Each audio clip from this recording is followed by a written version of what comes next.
It's a real pleasure to welcome you both here tonight, Krista Tippett and Andrew Solomon. You say that the science-religion debate is unwinnable and it has led us astray.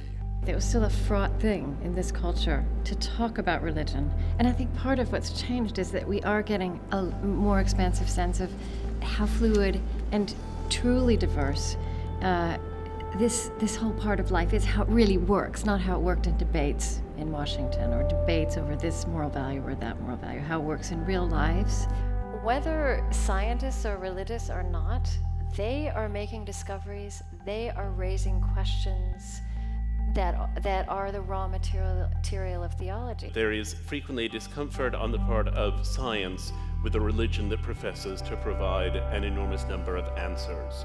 And there is an enormous interest on the part of science in a religion that poses complex questions. Depression is the ultimate mind, body, spirit enmeshment. But the symptoms are physical. They're not, sad is not a big enough word. As Andrew said, it's the absence of vitality.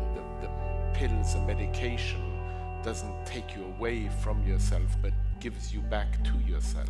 I think it's really, again, about the thing that Krista has been emphasizing, which is the bringing together of vocabularies. The fact that something exists physiologically doesn't mean that it doesn't also exist spiritually. That isn't a divide.